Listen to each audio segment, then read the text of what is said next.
Felix, thank Okay. you so much for talking with me. Let's start at the very beginning, which is where and when were you born? Okay, so my full name is Mbewe Felix. I'm right here in Zambia, in Lusaka. I was born right here in Lusaka in 1990 on the 7th of January. I've lived quite now, quite a long time now. Um, So, that makes you yeah, a Capricorn, a mountain goat in terms of astrological sign. exactly, And do you feel like a? sure. I think of Capricorns as hardworking, grounded, close to the earth, can be a little stubborn. Does any of that apply to you? That's very true because I've been really doing research as well, looking at when people are born and how that affects their behavior. So one thing for me, I'm really hardworking. I love nature. We're both of an introvert and a sanguine.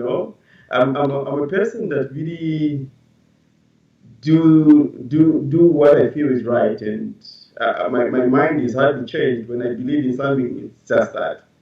Mm-hmm. So I'm that kind of a person with that deep conviction. Mm-hmm. True. And Yes. then your parents, your biological parents, as I remember, passed on when you were really young.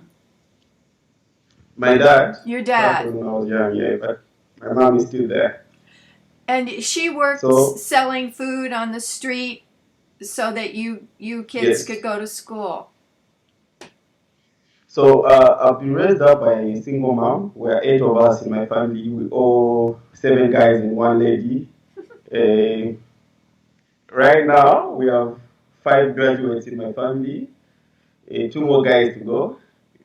I was the first one to have the Bachelor's of Arts degree. Now a Master of Science in Project Management. All degrees from the University of Zambia. We managed to get through school because of the support from my mother, who used to sell fast food on the streets of Lusaka. It wasn't easy, but as of today, I'm glad. Maybe it's because we're boys. Boys are easy to raise. I think we will be raised in a certain way. Very hardworking guys, very responsible, and we're able to look after mom now. And we're in the middle class of Zambia, so to say, which is a plus because I was born in a really, really lower class of our cluster here.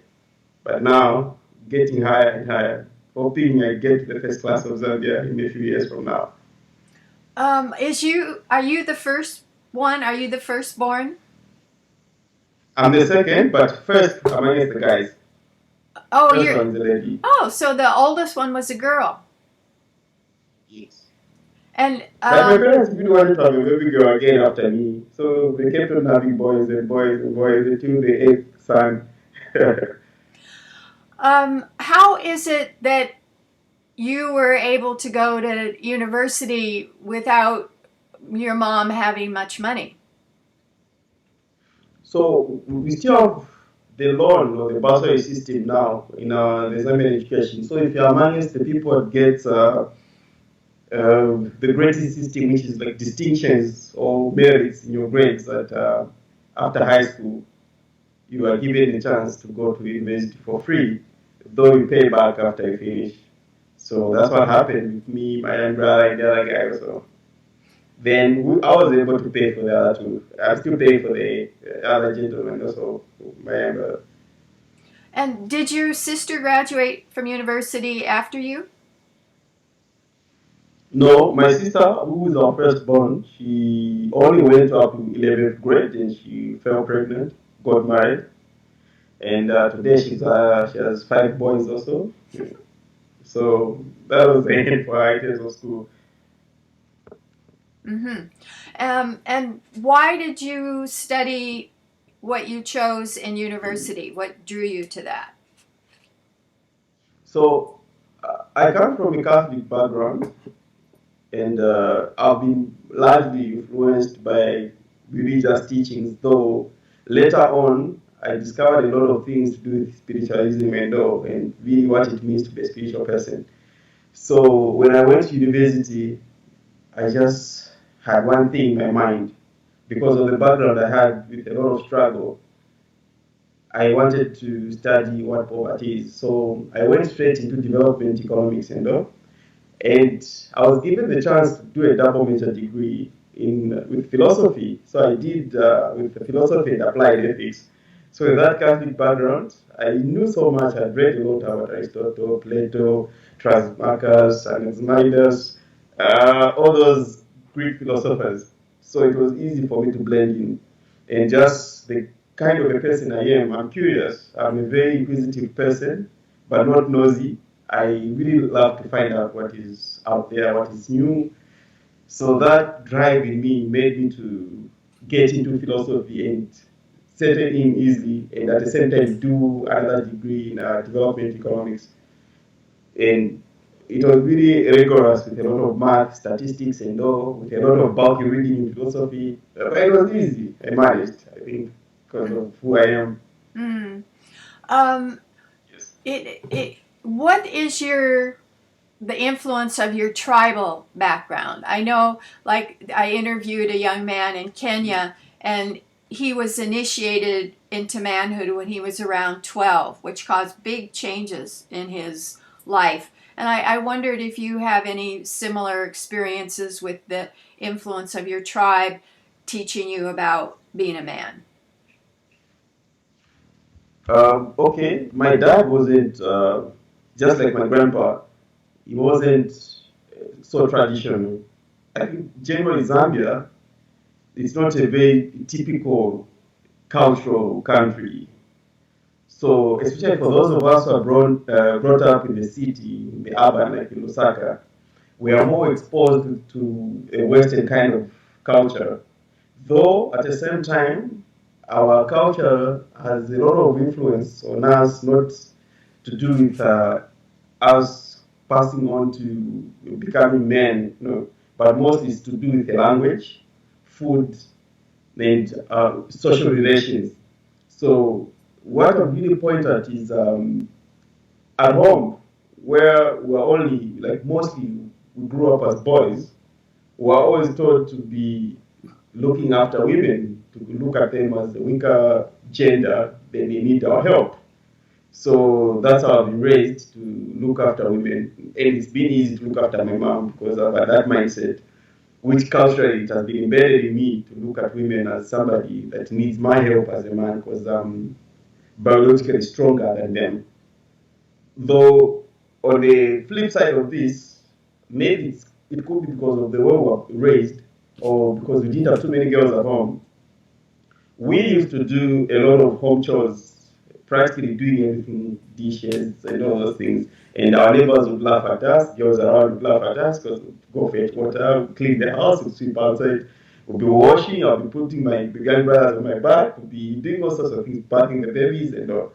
So it wasn't really something strange, but in our community, people looked at us like, oh, these guys, they're being treated like gods, you see. So culturally, there are certain things that people look at to be done by girls and other things that should be done by men, of which in our case it was a little bit different. We used to do everything. You know, I'm thinking of, I read that in Cuba, the most embarrassing thing for men was to be hanging wash outside, hanging the clean clothes on the line. They didn't want to have people see them do that. That was like, whoa. Here, the most embarrassing one is ladies or girls see you putting water on your head or fetching water or cleaning out the house outside, sweeping the yard. They'll definitely laugh at you.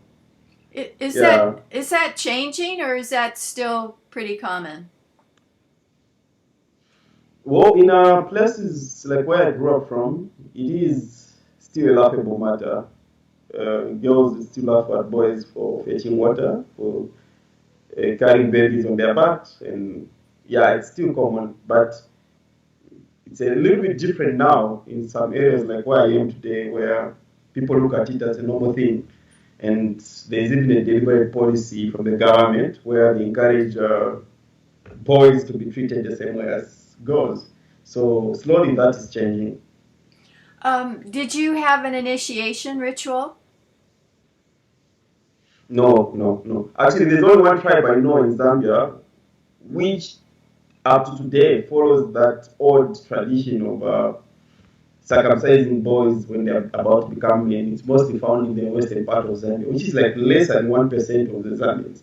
The rest of the tribes, we don't go through any initiation ceremonies, except there are certain cultural dances and cultural ceremonies that people participate in when they reach a certain age. For example, in my tribe, which is the Chewas, who are mostly found in Zambia, Malawi, Mozambique, and part of Angola, we have certain cultural dances where people dress up in masks and all. Those are only done by boys of a certain age, and people consider themselves to be men when they join those kind of things. But they're not a mask that each chair boy like me should go through. I didn't go through that. My dad didn't go through that, but maybe grandpa. And we're all considered boys if I go to my village today. But in those cultures where you need to be circumcised to be considered a boy, if you didn't go through that process, or you're looked at as a weak man or something like that. Right. So, did you have tribal elders who were kind of watching out for you? Was there any kind of like social cohesion in terms of like tribal men looking out for you, especially because your dad passed on? So when my dad died, even before he died, culturally we don't have uncles and aunties, by the way. So all my dad's siblings, they are not uncles or aunties. I call them dad or we call them mom. So those people, you can never really look, even about cousins and all, they are your sisters or brothers. So even when my dad died, there was nothing like an orphan. Those are your parents by default. You have a dad, you can't say, my dad is dead. So the person, they had assigned my uncle, who was dad's young brother, to look after us. Not only like that person married my mom, no, nothing like that. There was nothing like inheriting the property or inheriting us and all that. No. But that person, even before my uncles were there, they would teach us different things to do with culture, teach us our language, because I come from the eastern side of, like my dad comes from the eastern side of Zambia, and my mom comes from the northern. So they speak different languages. But there's always a view that it's a must, you should know your father's language. So it was mainly the duty of my uncles to teach me the language. And they made sure I knew my culture, I knew everything about our tradition, more than what I know about my mother's culture, you know. So that's a role that they played. Even up to today, I was getting married a few months back. Um, they played a critical role, taught me stuff that I didn't even know. It's like they come back when it's an important event in your life. Yes. So, what did you learn about the culture? What about like origin stories of how people came to be, or what are the teachings about God or spirit or nature? What are some of the kind of philosophical teachings from your tribe? So from my tribe, this is why I think even women are more respected in our culture. In my culture, women are more, we are a matrilineal society.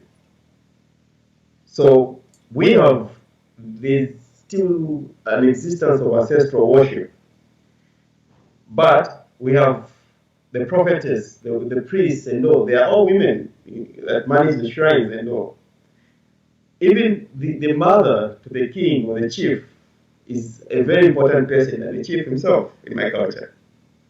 So we have a tradition where ancestral spirits are part of the gods. They they're still part of when somebody passes on, they go back to join their ancestors. And mainly, people pray, they still worship them during traditional ceremonies, or when there's a drought, they still speak and talk of our ancestors. But here's the interesting thing.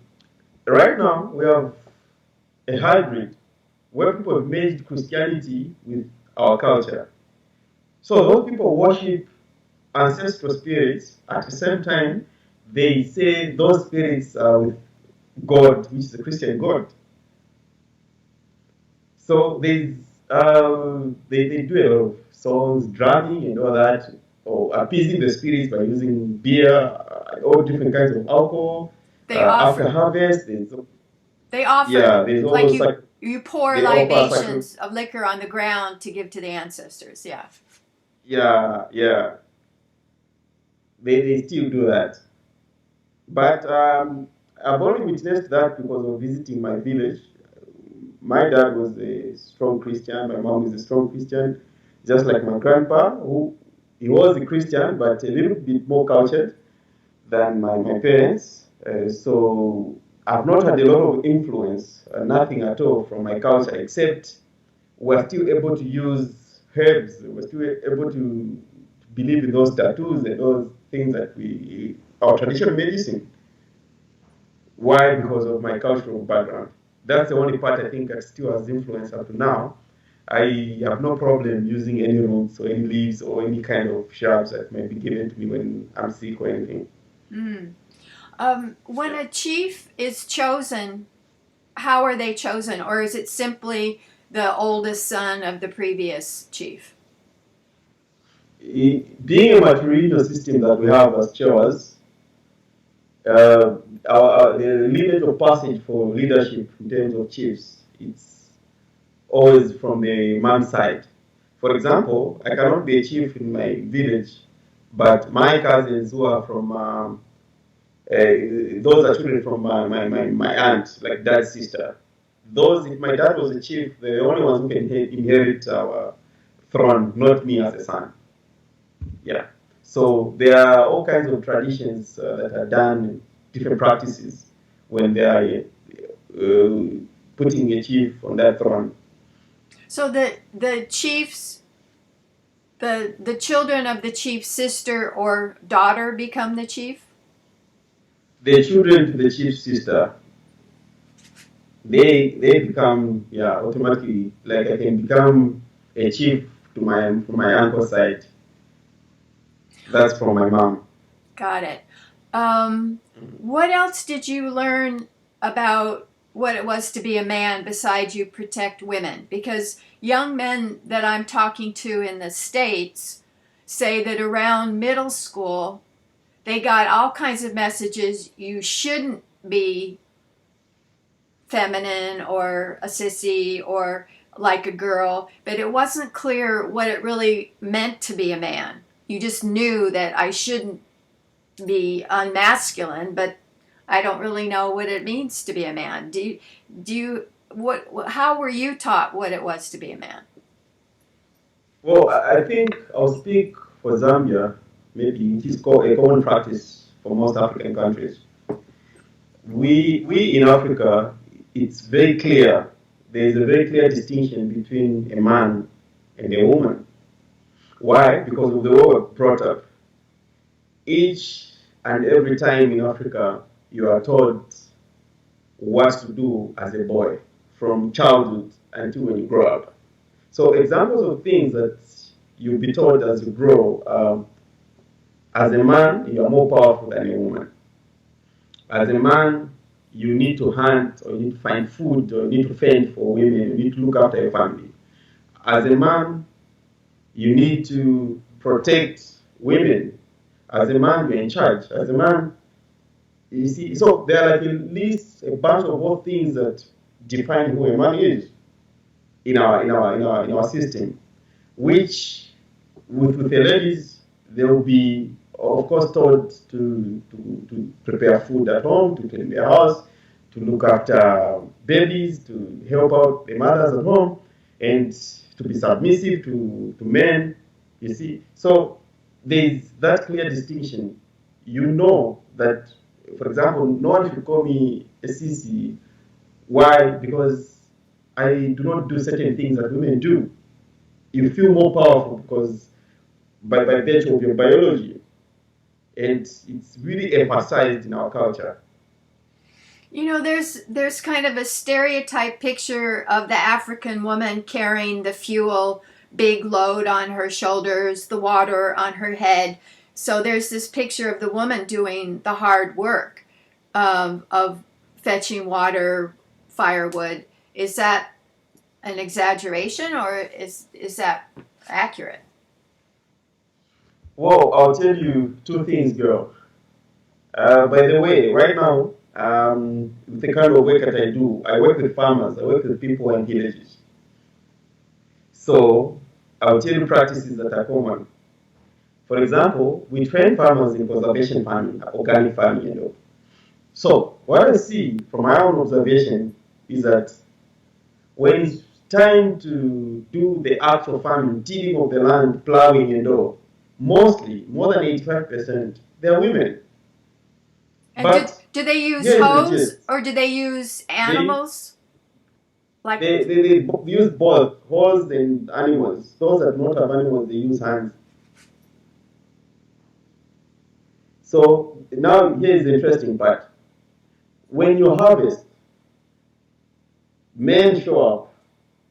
Let me say more than 100% of those families which are headed by men, they come back to go and sell those the produce. Yet women do the actual work. Mostly women do the actual work. So you see, there's still that problem. Even when you spoke of fetching water, doing all those kind of chores, uh, if me and my wife were to go to go to our fields in the village, she's expected when she comes back, whether she's pregnant or she's got a baby on her back, she has to go straight into making a fire, starting to cook, and preparing food for me, whom, even if we're working together, me, I will probably be seated resting while she's doing all that. That is still common. Though very few instances that you see men helping out.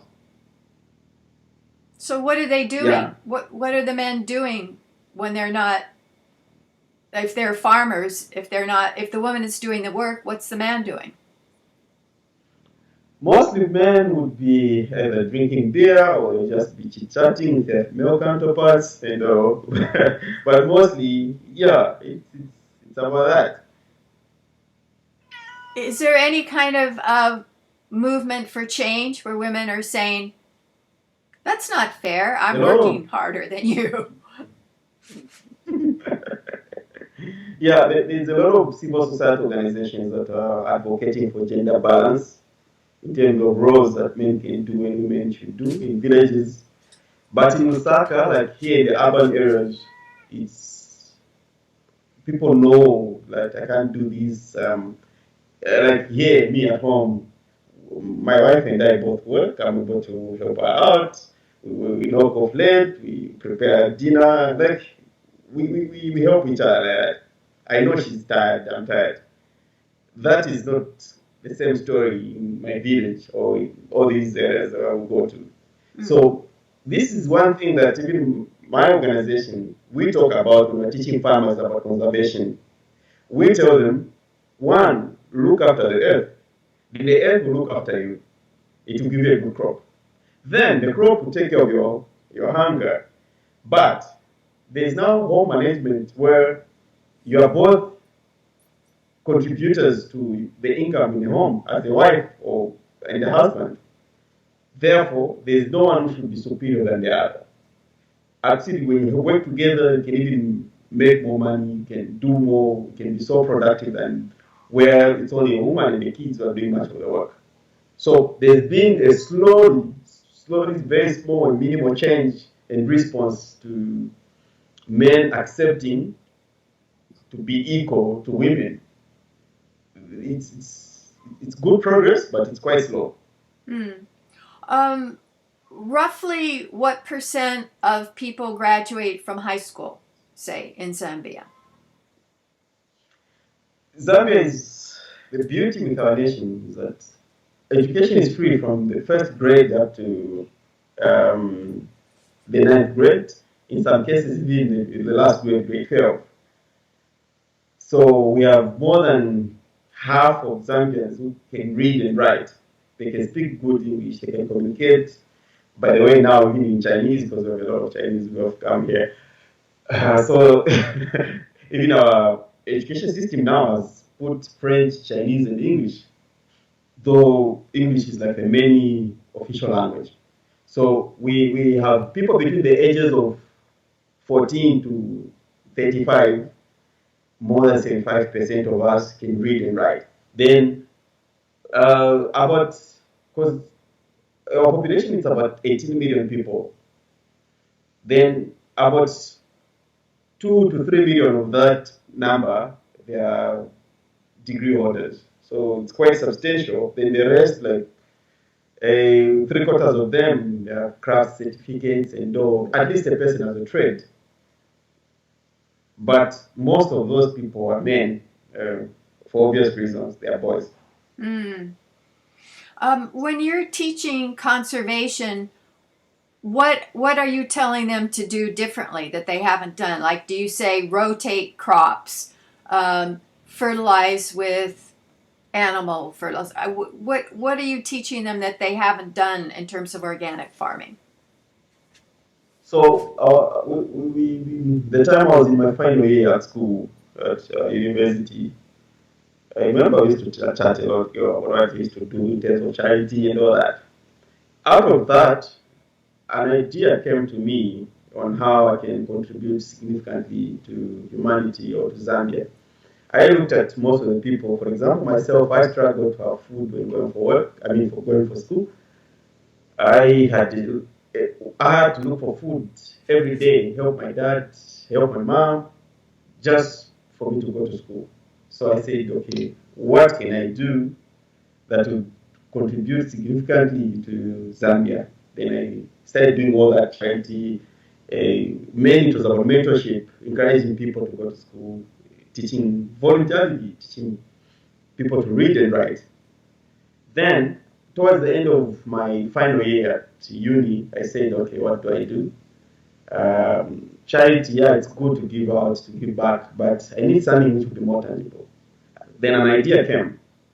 I said, okay, I'm passionate about agriculture. I'm not studying agriculture, but I've grown up in a family where we do agriculture. But now, what's the major challenge that people have? Most of our farmers, more than 85% of them, they do not have access to equipment, proper seeds. Most of the land has been depleted because of overusing of chemical fertilizers. There's a lot of global warming, there's a lot of climate change.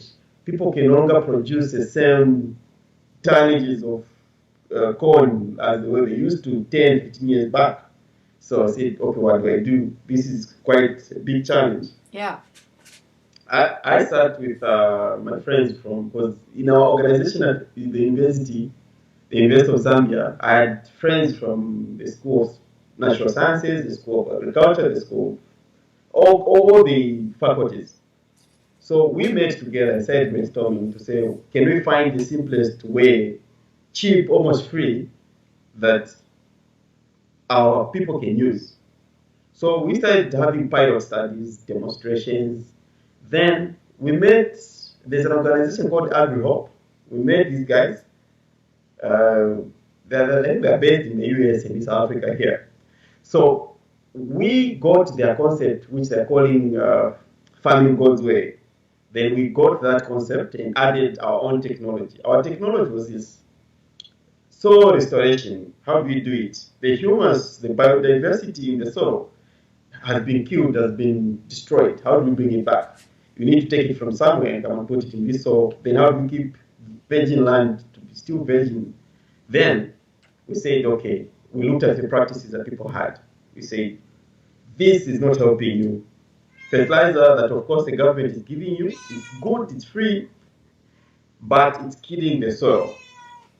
And how much you pay back, not just in terms of money, but because also there's the long-term consequences on the land itself. you are depleting the fertility of the soil. So people heard us.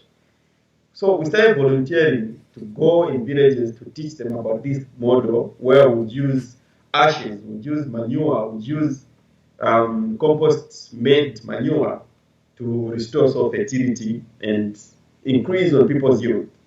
I've posted some videos also on YouTube where I'm explaining what we do, but the basic principle is we maximize by using materials within the farm. If you talk of ashes, farmers have ashes. This is a lot of deforestation. There's a lot of use of charcoal, firewood. So meaning there's a way we teach them again on how to cut trees for charcoal, for firewood, so that they don't deforest their bushes. Then there is also the manure from either, if they have animals, they can use that manure from cow dung or pig manure or chicken. If they don't have animals, we teach them how to make compost manure. So right now, as I speak, we have good production from our last year's farming season. So as of today, this is work that I still do voluntarily despite working full time. I work for Unilever in Southeast Africa. Since school, I've been working with them, but during my free times, like weekends and holidays, I get to travel to go and teach these farmers. It's a passion, and I've been able to link them to government agencies, NGOs, and all those people that believe in conservation.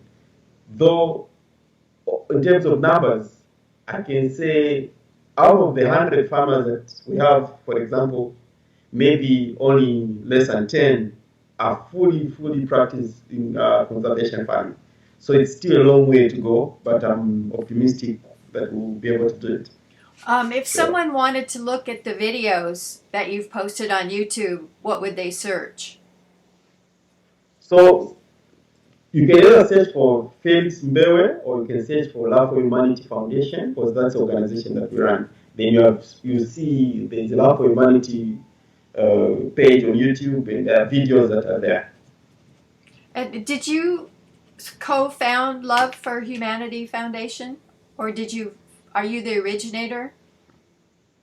I am the originator. Yes. Then people join me. And yeah. How are you? On Facebook, it's there, and YouTube. Sorry. How are you funded? How is the foundation funded? So the foundation, girl, if you remember, when we were starting, you gave me something when we were starting, because I can't really, I think it was $100, but I still appreciate that because it really went a long way. And I have my own income as well from my salary, which I use to fund these activities. But now, I got to a point where I was like, okay, this thing will be draining me, and I need to help out my family. Then there's mom, there's now my own family. So what do? I started what we call the Village Improvement Market. This is a market which services the upper end or the high class of Zambia. So what I started doing was, with the knowledge I'd gotten in the past years and all, I started charging people who have money but not have time to farm. So I would go to these rich people, talk to them, like, okay, I can manage your farm. Be like, okay, I don't have a farm. Like, okay, buy land, I will farm for you. Then we share 35, 65% profit. And most of them agreed. That's how I started. So I would do strawberries, I would do high value crops like lettuce, I would do the Chinese cabbage, I would do spinach, broccoli, English cucumbers. Like, I focus on those crops that fetch me a lot of money. So I would farm those things for them. Then when I sell, I get something. Then besides that, from my job.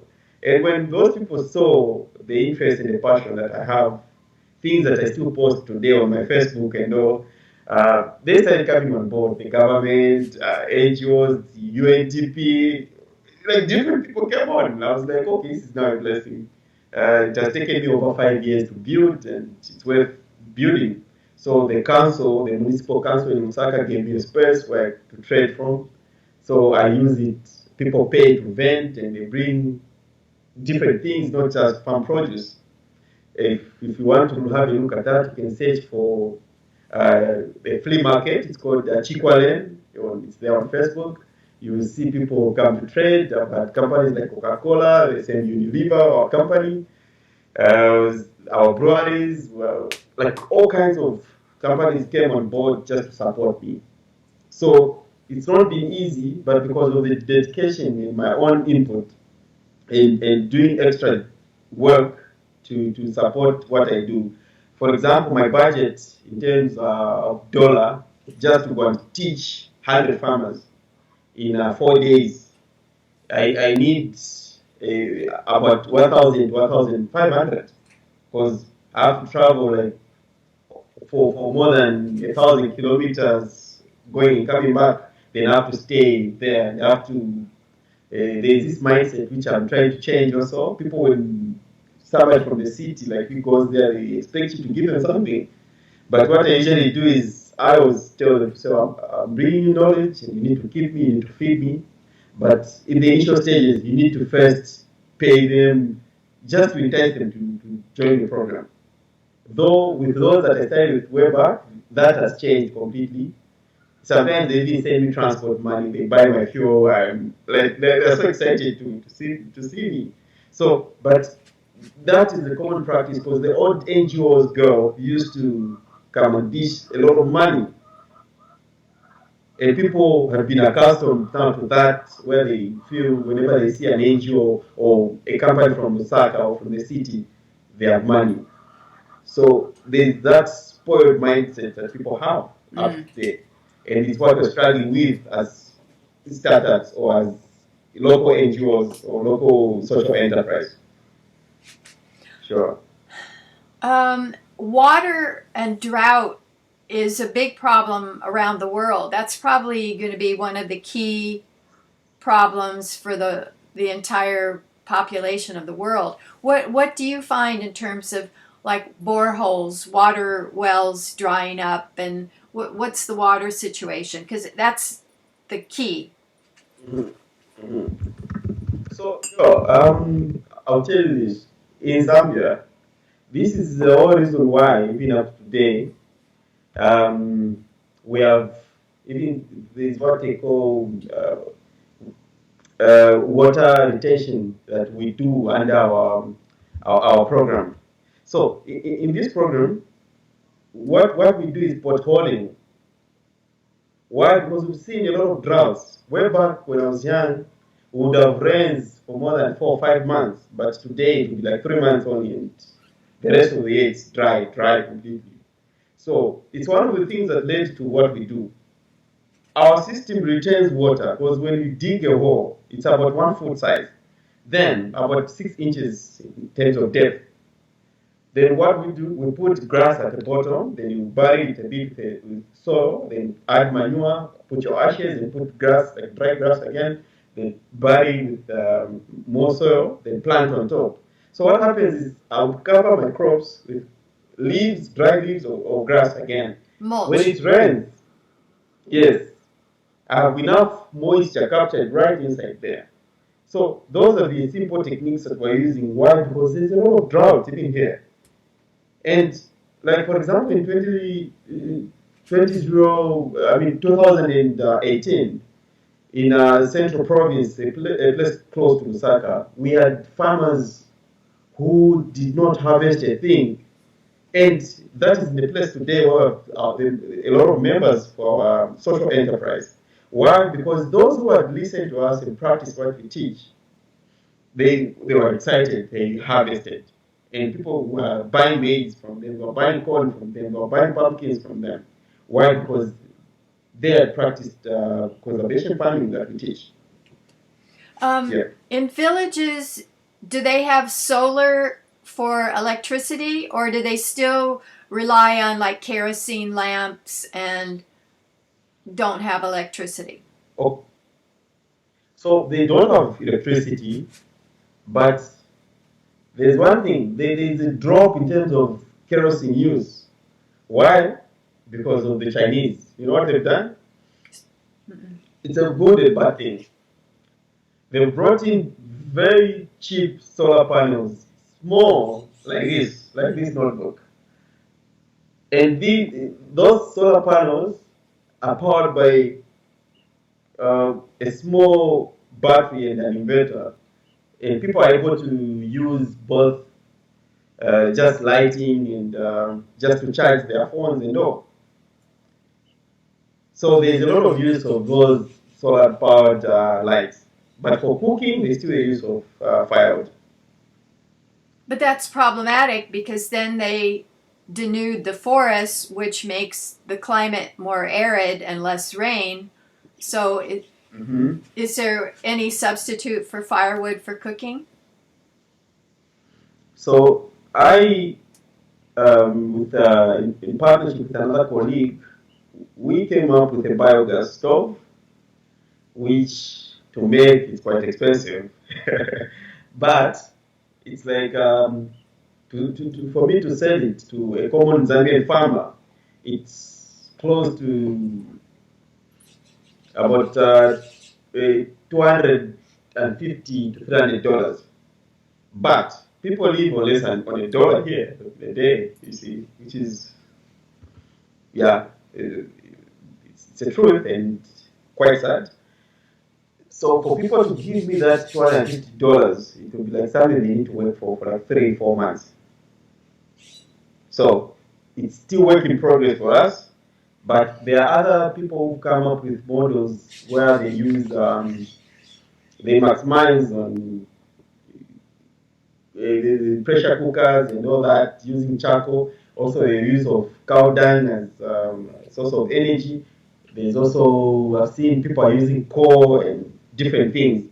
But for me, I feel a biogas stove is something I can use in a way to replace quickly the use of charcoal and firewood, because most people do have uh, animals. If they don't have animals, they can use human fecal matter to power them up. It's a very basic model, but it can work and it has worked, except it produces methane, which we need to control, because again, methane is dangerous for the environment. Yeah, but it's in very small quantities compared to the carbon monoxide, which is produced by the charcoal and the exposure to the ozone layer when you leave your place open. I think it's a necessary evil for now, better than what's being practiced. When you go to the villages, do the parents now think I really want my kids to go to school, or do they think, no, I need my kids to help on the farm? I need their labor. Interesting. You know what happens is they look at me like, hey, this guy is young, and I go with graduates from the University of Zambia who volunteer on our program, interns, and they're able to speak very good English and speak our language fluently, and people get moved. The kids and like everybody around, they'll be like, okay, you guys, I wish I was younger like you, and I want my kids to also go to university and be somebody like you. Because we have times that we give testimonies, our stories, life journeys, what we went through, just to inspire them. So mostly, or let me say every time, they admire what we've become and they want to be like us. Yeah. And do they think, And well, I want my boys to be like them, or do they also think, well, I'd like my girls to go to university too, or not? deliberately now we go with volunteers who are women, girls from different colleges, and that has changed things. Girls get to want to ask more about how they can also get an education, in as much as they're also in the villages. That is powerful. Yeah, role models are really powerful. It really helps to see Yeah. someone like you doing something. I know Ellen Johnson Sirleaf is, I guess, fearful is the word of the growing Chinese influence in Africa. It sounds like in Zambia it's been positive. Solar batteries are great. What's your sense of the Chinese influence? Um, for me, you remember I mentioned about two things, good and bad, with their coming. I feel their development model does not translate into real practical knowledge in terms of translation, like people getting the real value by technology transfer, for example. Whatever they bring comes as a finished product.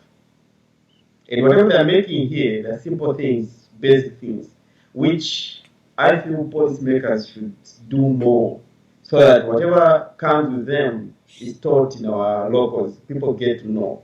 Then, secondly, most of their technology is cheap. You can get that solar panel maybe after 2 3 months, you need to replace it. It's a cost. Then, there's this influence that I think they've had. There's a very big debt crisis that the Chinese brought not just to Zambia but to Africa in general. So I feel in a few years from now we'll be in a very big trouble because of the debt that we may not be able to pay back as different African nations. I feel so. Oh, like if they're building a big railway or dam or something, then they Hospitals, dams, hydro stations, they're extremely expensive and they're able to fund all that without reservations. And those are debts that will take us 20, 30 years to pay off. It's too much. Yeah, it's too much. I thought that they contributed a lot to have influence. They what do they call it? The Iron Road or something? The Chinese are going throughout the developing world building coal plants and railroads and that kind of thing. But I didn't understand that they expect to be paid back. No, it's not for free. It's not for free. There are loans we have to pay back. Got it. You've made a big point that you think African solutions need to be honored. You can't just impose ideas from the West. So, what is particularly African that you're emphasizing and teaching now? So, in the model that we teach, for me, it's about African aid to Africans, knowledge from an African to an African. Why am I doing that? It's not because I'm racist or I feel inferior or anything, no. I feel there's so much to learn from the Chinese, from the West, from everybody out there, from the South. There's so much to learn from people or countries that have developed. But look at their history of development. It was done mostly by their citizens.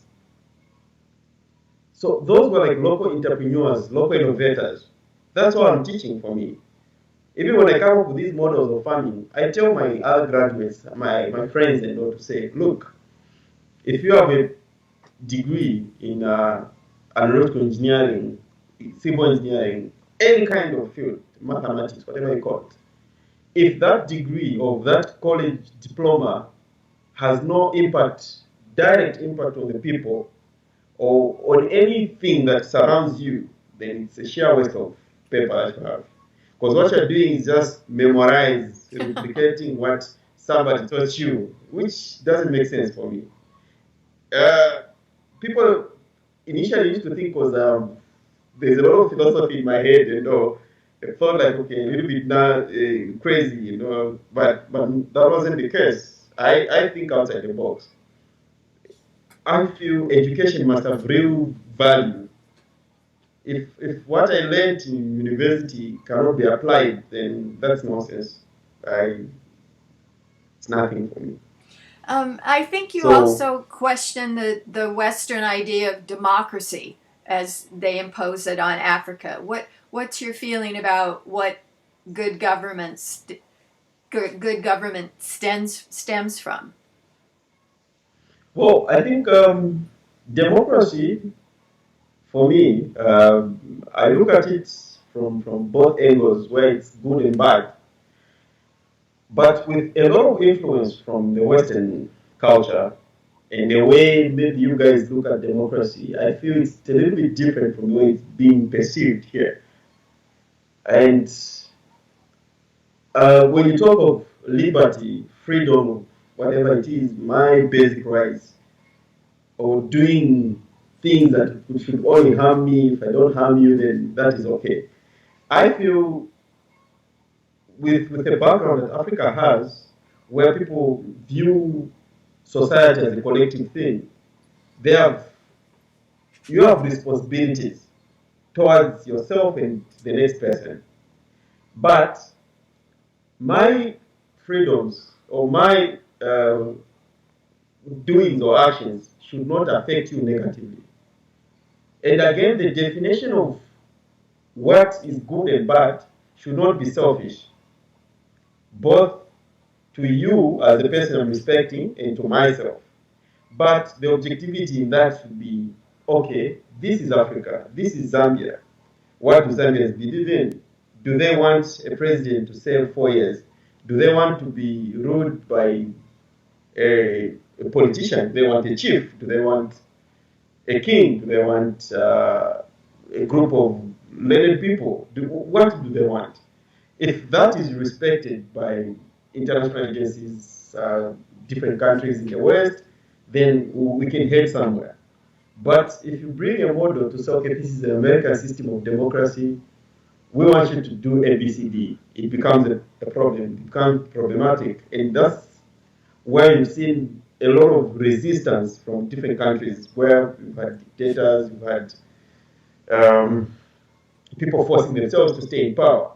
But if we were to continue to say in this system where you have a chief as the head of a society, how can development come in that setup? How are human rights respected? We should question basic things that make up that society, but not the whole thing and label it to be bad. I feel that has been a point most people or scholars in the West have missed about the kind of leadership that Africa has. I feel the best leadership here is what defines us and what we feel is right.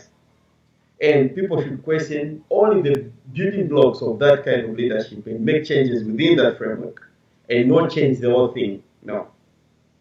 It seems like the main problem is leaders elected democratically throughout Africa find ways to extend their terms, which actually violate the Constitution, but they do it anyway, and that's common. I think really democratic countries are in the minority. So what could be done to change that, or do you want to change it? Well, for me, fortunately, I come from a country where I was born in an era where that was a thing of the past. I was born in the democratic society of Zambia. We had our first president, for example, who ruled Zambia for 27 years, and the rest of like 5 presidents now, all elected. But we've had issues. I think the most current, we're having elections, by the way, this year in August on the 12th. There is a pending issue if you Google about Zambia and the elections, petitions, the courts about the eligibility of the president because of the ambiguity constitution that we have, where our president inherited presidents to somebody who died and served for like a year and a half. And we had elections for his term. They served 5 years. So now others are arguing and saying, look, this guy served for 6.5 years already. What is a term? So there is this now struggle. Others are defining a term to be the full 5 years. Others are saying, no, as long as somebody served for even for a day, the president. So others are saying, no, he's twisting the constitution for him to continue staying in power. If he goes on, you have his 2 terms will be 12 years, when in the actual sense it should be 10 if you serve for 2 terms. So I think for a nation like Zambia, that is not an issue. But maybe the issue is how our constitution is framed. Such things have to be made clear. But I've seen countries like Uganda, Zimbabwe, in Angola, our neighbors, in Congo, all different countries. I think the only 3 countries I can mention which are typical democrats like us, Botswana, South Africa, Rwanda. Rwanda, no. No? No. Their president has been there for over 3 terms now. Yeah, so in a typical sense, it should not be a third term. What about Kenya? Yeah, even Kenya is more democratic. Uh, Ethiopia, all those are more democratic countries, you know. But with us, like in the Southern Africa, over these countries, okay, even Malawi is more democratic as well, but countries which are most troubled are these, like Congo and all, our neighbors. The problem has been, which I feel Botswana has been able to sort it out in South Africa. Though Botswana has done it more than any African country, Botswana has a system which is like you guys have for the college board, you know, China has for their elites and educated. What they've done is they have a group of technocrats, people who are, they call themselves developmental states. Those are independent of political influence.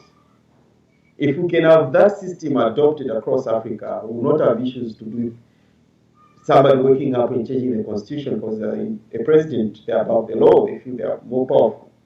If we can have our technocrats, a certain elite group of people who are educated, they have enough knowledge, they are well exposed, who are qualified to make laws, and they are not politicians. You qualify by, like the way you qualify for a job, you need to have certain skills to do that job. It's the same with that group.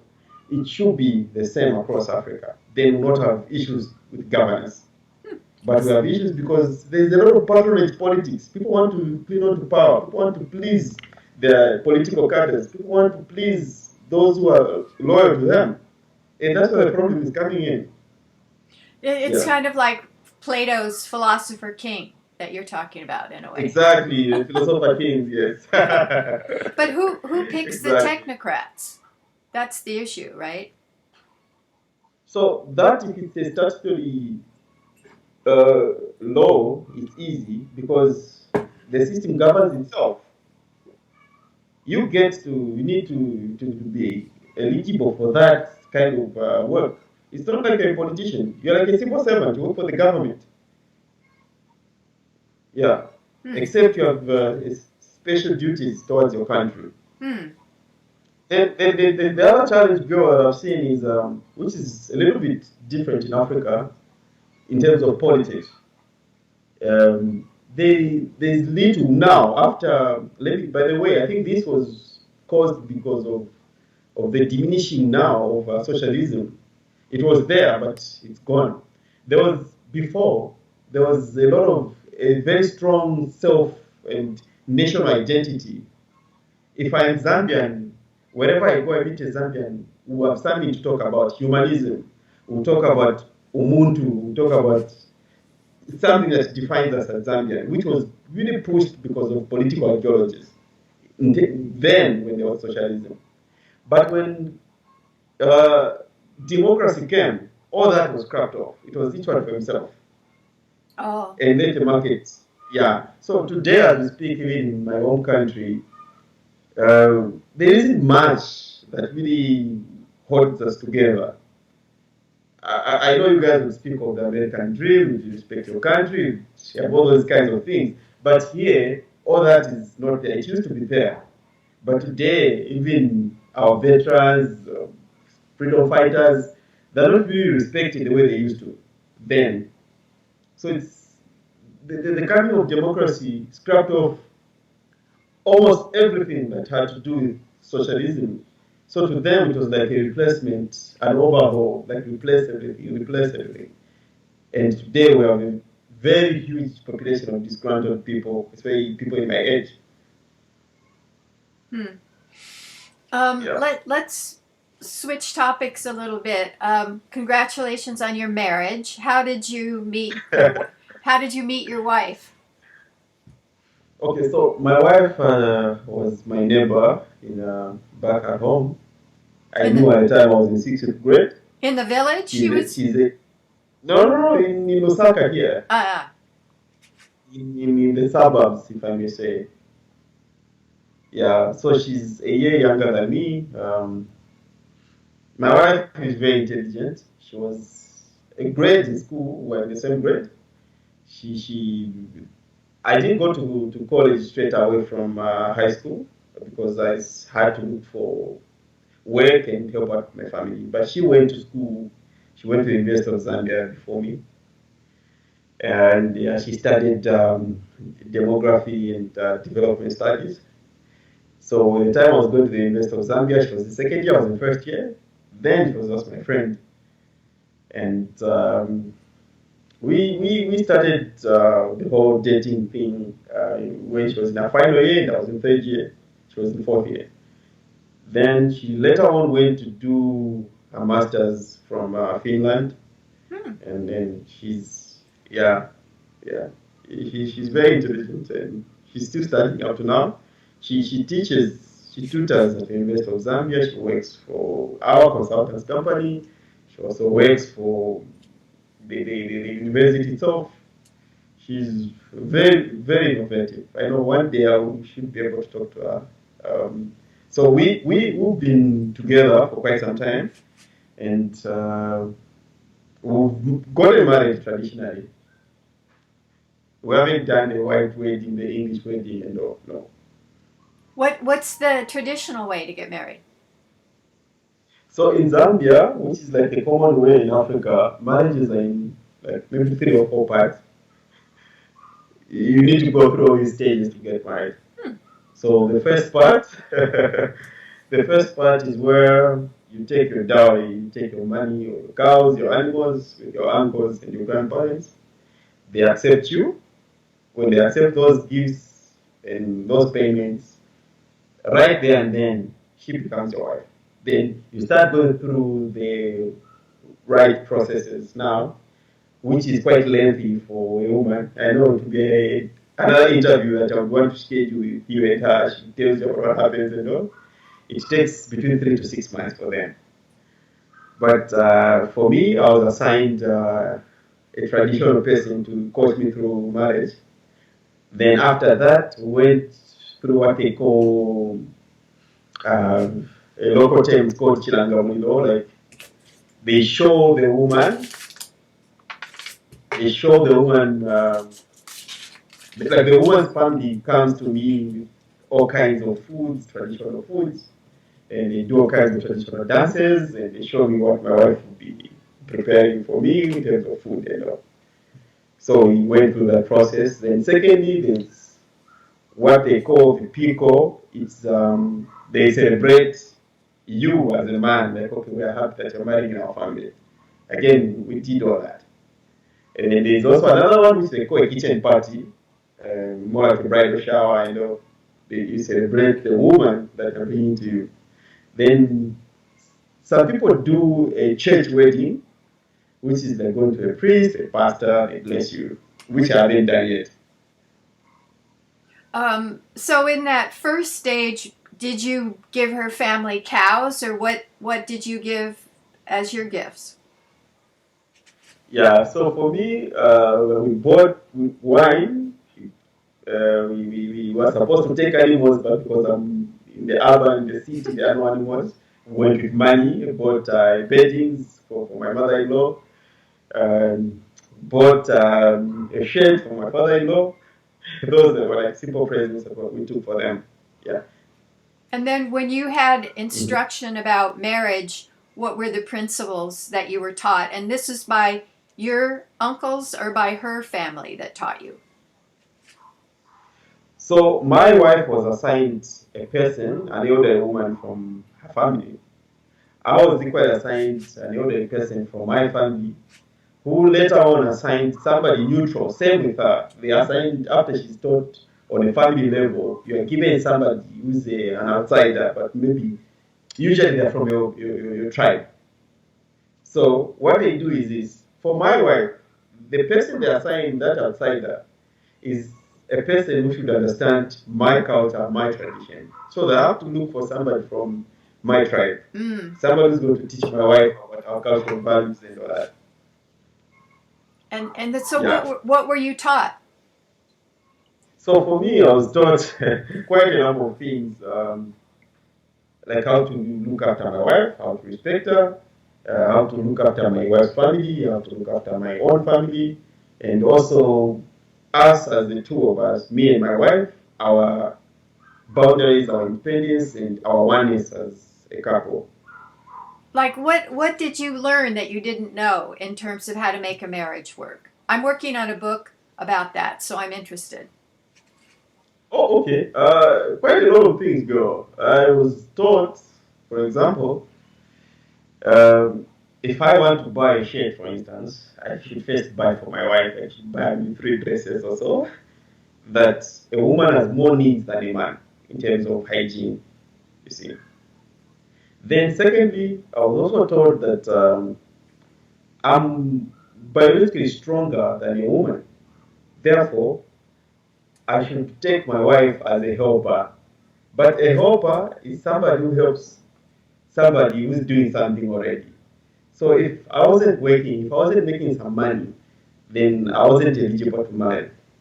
So my wife is a helper in the sense that I'm building something and she's not the one building that, but she needs to come and help me build. That is one thing I didn't know. Then there's also something that I was taught, which I feel is very important, about the value system that comes with our biological makeup, like what really differentiates me from you as a woman. Because I was taught to say, in as much as our brains can function the same, my wife is more educated than me. I was taught to say, look, your level of thinking as a man should be always in a logical sense. Don't be emotional, because don't have tantrums, because you don't have all this biology, you don't have all these hormones and things happening in you. You have a straight line, but women have fluctuations in terms of their behavior because of these hormonal imbalances that they go through and all. So to me, that was like a really big thing, because sometimes I would look at my woman, she's moody, she's all like I didn't really understand before, but when I understood that it comes from my biology, I I I know when to give her space. I know when she doesn't want to talk. It works out easily that way. But before I didn't know. And what did they Yeah. tell So those you are some of the examples.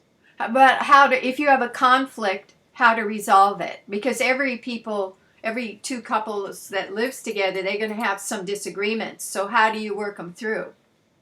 Hmm. Hmm.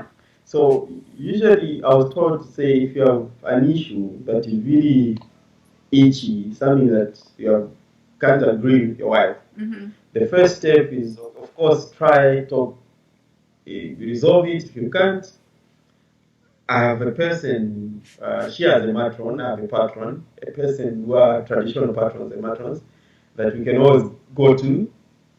Then those mentors have to resolve our issues. Oh, they're It's like not it's mediators. not a job. Yes, it's not a job of our families. No, it's those neutral people, and those are our Oh. marriage counselors. So Yeah, those mentors stay with you through the course of your marriage. throughout your life, Wow. And your family, the families pick them. You don't select them. you don't select them; they select for you. I Mm. was quite fortunate, by the way. The person they picked was a close friend to dad. So he's the person who's known me from childhood. Oh. He's been the person who's like my mentor in terms of money and leadership and all. So even when it came to marriage, it was like a perfect match. Yeah, it was Mm. easy. Yeah, I can talk to him about anything. Mm. Did Yeah. they teach you about sex so that you know how to have a satisfying? Most, most definitely. I was trying to avoid that. Did they explain about women have this kind of anatomy and men have this kind of anatomy and you need to remember that and that kind of Exactly. thing? True, true, true. So they teach you about sexual needs as well. Um, how, like your sexual desires and how to fulfill those, how to satisfy a woman, and it's the same thing with a woman. Then you're also taught about times when your woman is on her P's and all, like there's no sex, it's like all those lessons that you're taught. Then also about the how the body, like the different bodies function, what really differentiates you sexually from a woman, what you should do and what you shouldn't do.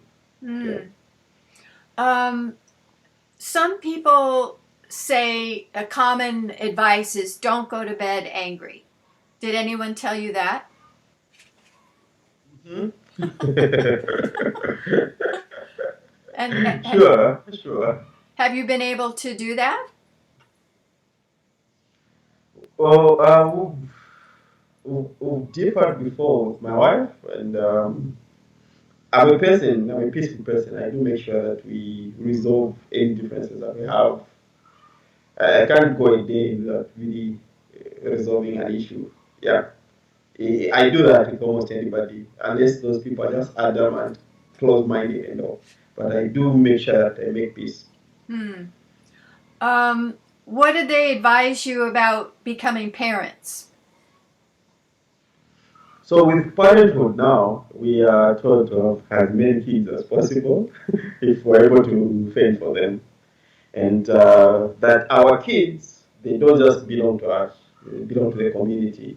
They say a community is built from the family, that's what we're taught. So if we are going to have imbeciles, delinquencies, junkies, and all that in a society, it's because it started in a family. So they give you examples of broken families, um, as, as a result of poor upbringing, poor family backgrounds.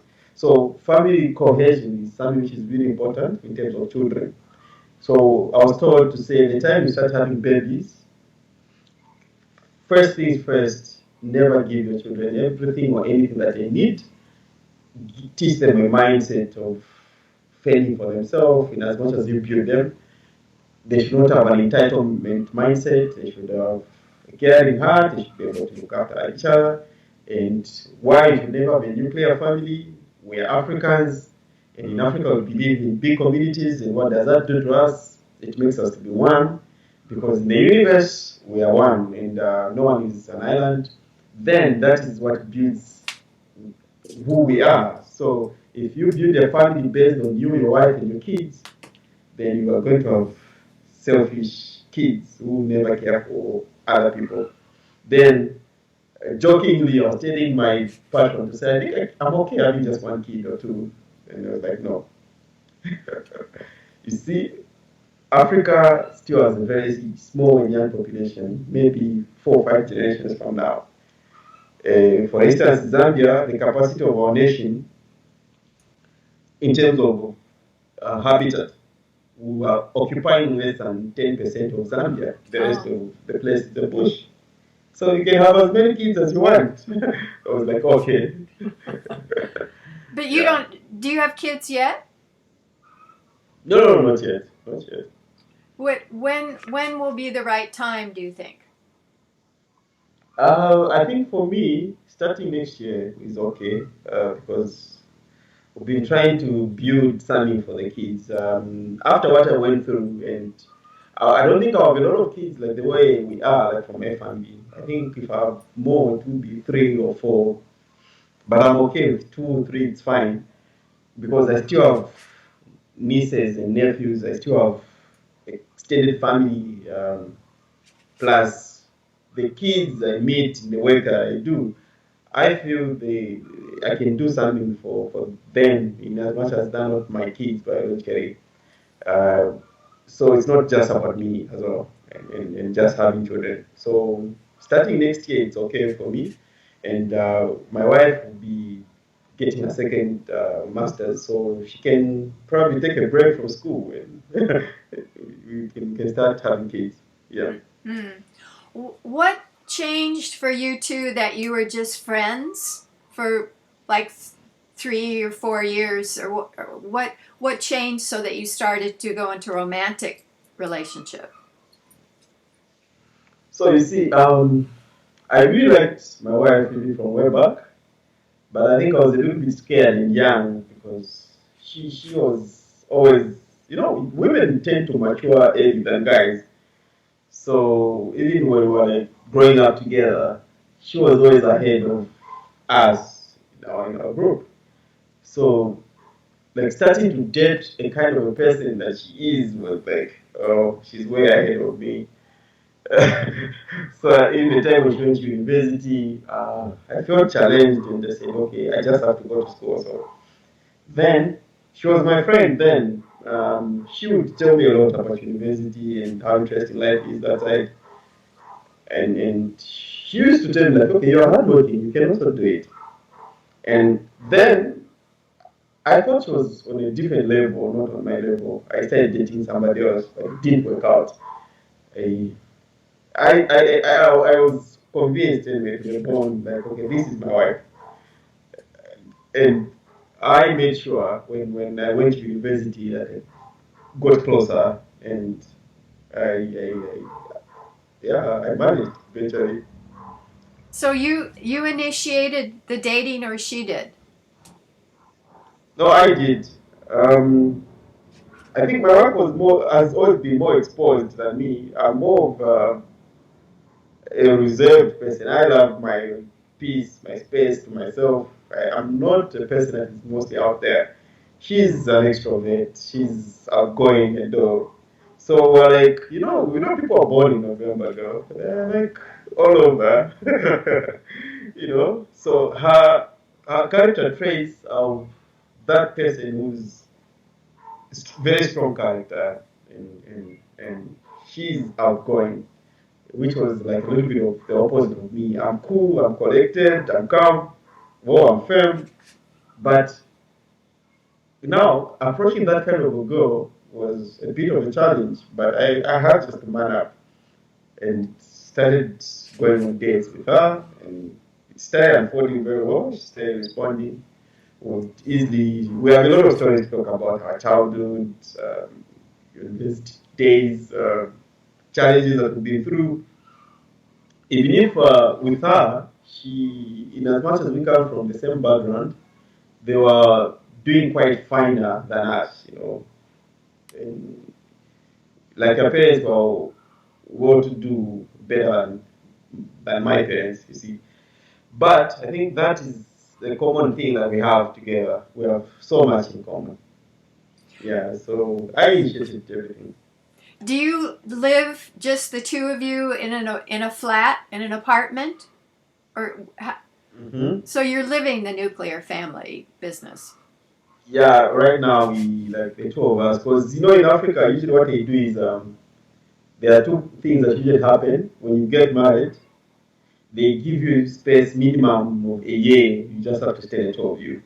Then after that, they will give you somebody, either an elderly person to help you look after your wife, because usually by that time she should be pregnant and all. She needs to be assigned to a person who's at the pregnancy before. Then when she gives birth, they will give you a little girl from your wife's side or from your man's side, and that girl will be helping to look after the baby. And the little girl would live with the couple, like kind of like a nanny. Yes, like a nanny. Hmm. Well, but with us, I think it's a little bit different because I've always had a nanny since I started work up to now. So what we did, our nanny comes to help us up to today, and we think she's been an amazing woman, and she might continue doing that when we have a baby. Mm. Oh, she comes in. But I know that family member, we may not have full control about choosing to have that or not. Maybe our elders will just say, you need this person around. And I know that person will come. It will be my mom or her mother or auntie or somebody. And the helpers would come and live with you while the babies were small. Yes, but after maybe 6 months or so, they'll leave you. You know that Hillary Clinton quoted the African saying, "It takes a village to raise a child," and that's really true. Extremely true. Very true. Hmm. Um. Because Because what? you see, because even in my upbringing, girl, it has always been in my community. If I do something wrong, or if an elderly person, a stranger, by the way, finds me fighting or insulting or doing any kinds of thing that is not right, they are allowed to slap me. They can beat me up. And they used to do that. And they still do that. Even me today, whenever I'm walking anywhere, I find kids fighting. I can beat beat the hell out of them. I can stop the fight. And their parents will be so grateful for that. Yeah. I feel it's okay. And people don't abuse that. They don't. They don't just want people's children to get spoiled. And it's nothing. I cannot go to the police or anybody to say, okay, he beat up my child, or my child was, no, or my child would come and report to me to say, okay, that man beat me up because I was fighting or insulting or doing anything. No. It's a whole different thing. Yeah. Do you personally honor ancestors, like give little offerings, or were they included in your marriage ceremonies? Do you have a feeling of connection to ancestors?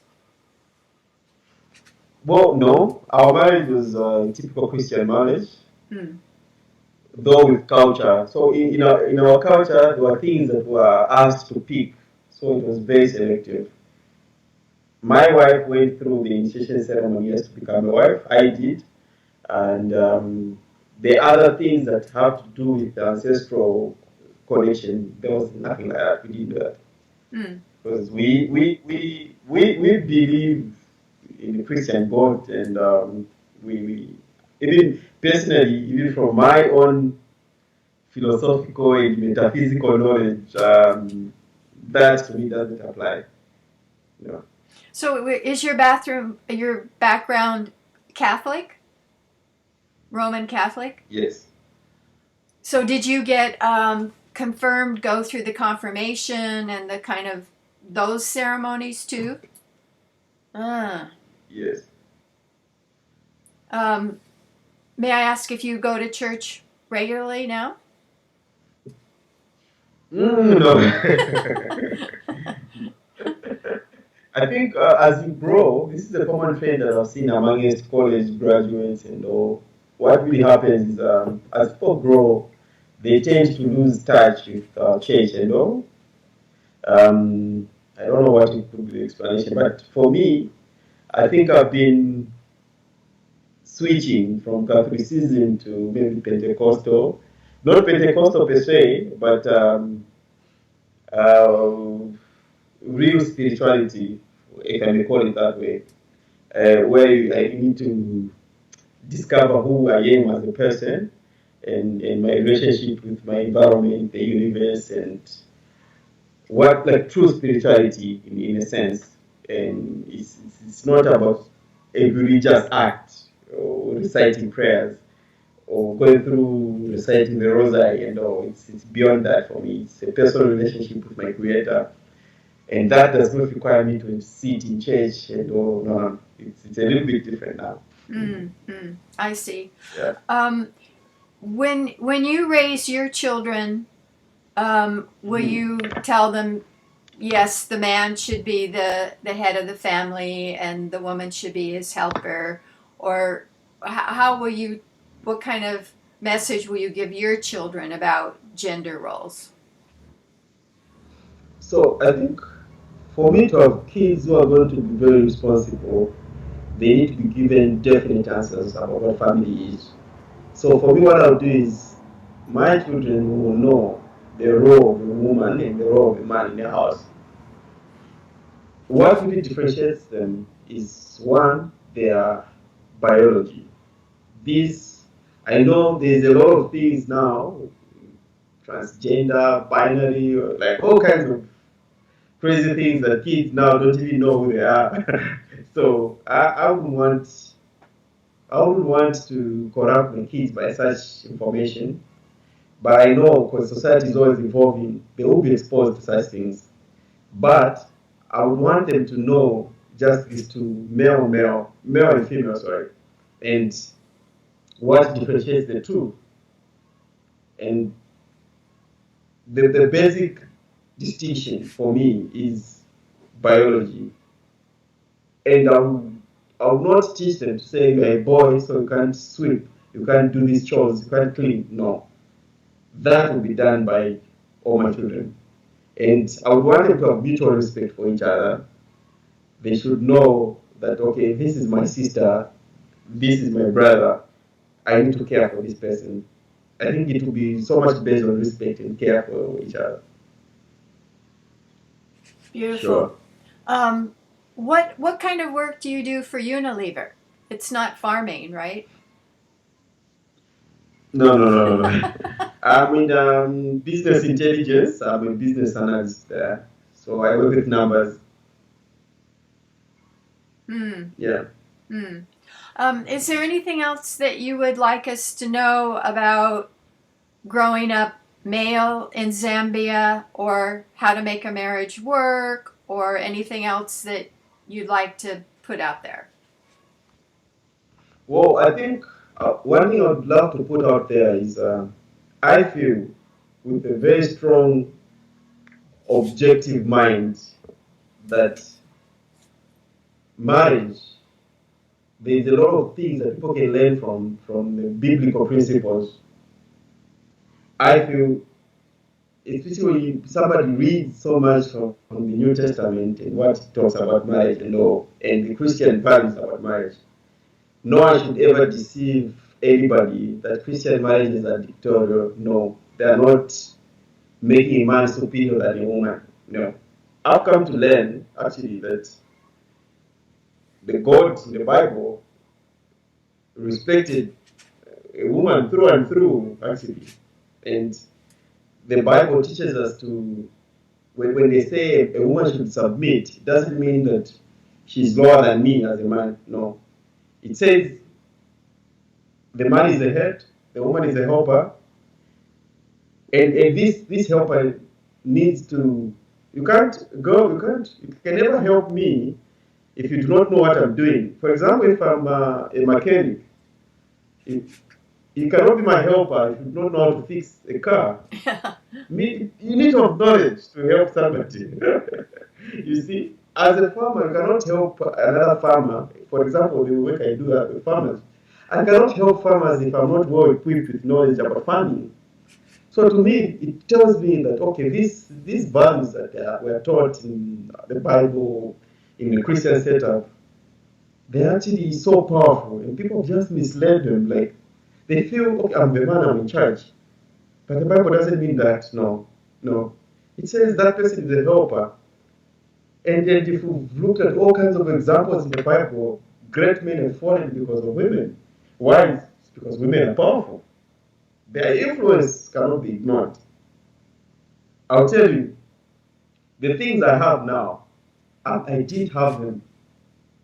I didn't have much, but in less than a year of having this person, I've like seen amazing change. And I feel like, oh, these people are so great. Like your influence as women is amazing.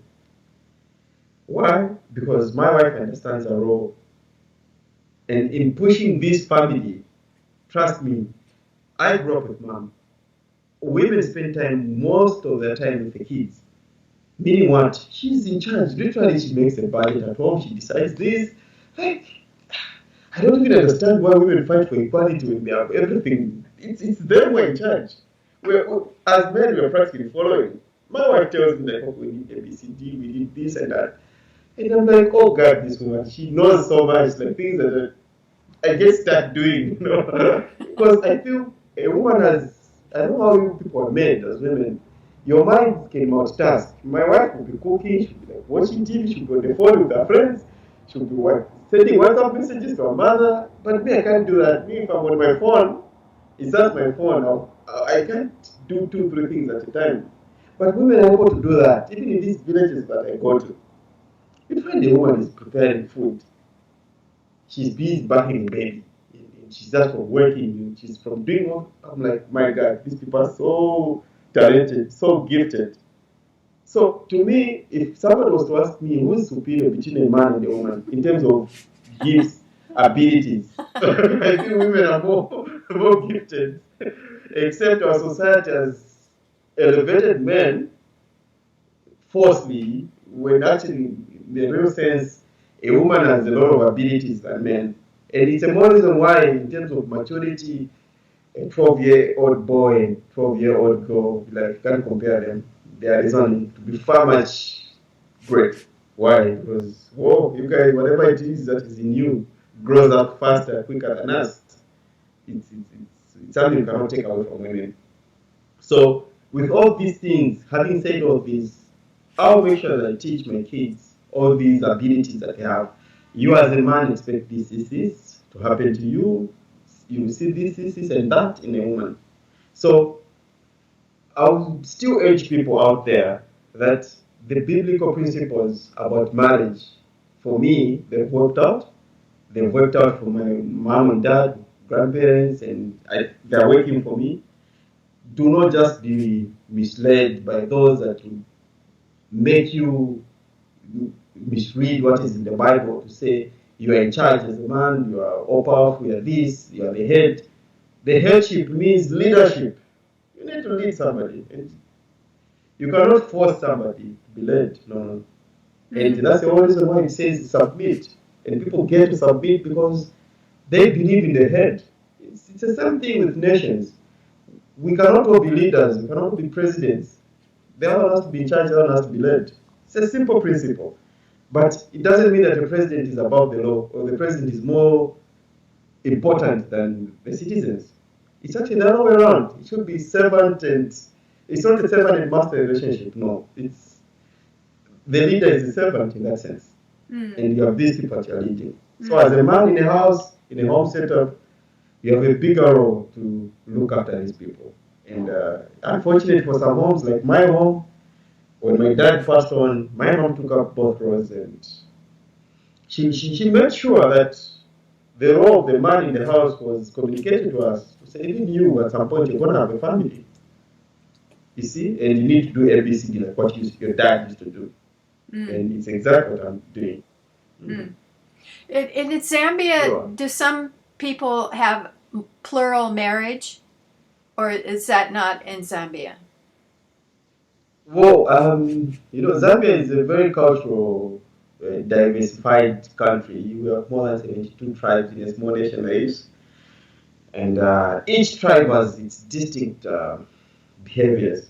So of all these 72 tribes that we have, about two, really two, follow the polygamous kind of thing. And they've managed at least to influence some tribes or some people, but it's not common that you should have two wives. It's one at the most. But for those who practice polygamy, the respect is so mutual amongst the wives, so that you can't see the wives quarrel or argue or anything. No, they give each other respect, they respect the man. Yeah. So some of the villages that you work with do have polygamous families. A lot of them. And it seems like it's human to be jealous if your husband is giving more attention to the new wife or something. So that's that happens. Yeah, it does happen. And usually what happens is before the man takes a second or third wife or whatever it is, they have to consult the first wife. You can't just do it. I'm thinking of when you bring it. President Zuma in South Africa has, I think, 4 wives at the same time. But I don't see in the modern world how anybody does that, because it takes so much time to have a good communication and work throughout all the issues. I don't know how any one man could make 4 wives happy. The truth is this, girl. Culturally, I feel it was workable then because our society has been developing. But then it was easy because what used to happen was the role of the man was to provide for his family. So if you are able to farm, have food, excess food, and bring in an extra wife, do the same, provide for them indoor. But with this change now, there's like a very radical change where my wife demands my attention. Now, if I have 2 or 3 wives and I have a very busy, tight schedule, I've worked from 8 to 5, and then I have to be back, maybe I'll be home after 7 or so. Then I have like 2 hours or so, then I sleep. In that 2 or 3 hours of talking to my wife, if I have 2 or 3 wives, how can I manage? It's not possible. So with this change, we're evolving, we're changing. It's not an easy thing. And for example, the Zuma case, we have one tribe in Zambia which originally came from South Africa. They still practice that. So with them, it's a cultural thing. The Ngoni is Endo. Yeah. And in practicing their cultural heritage and beliefs, they get to marry 2 or 3 wives as a cultural symbol. But if you were to assess and evaluate the level of attention that they give to these wives, it's completely different. Mm-hmm. It's not the same. Okay, thank you. That was really informative and interesting.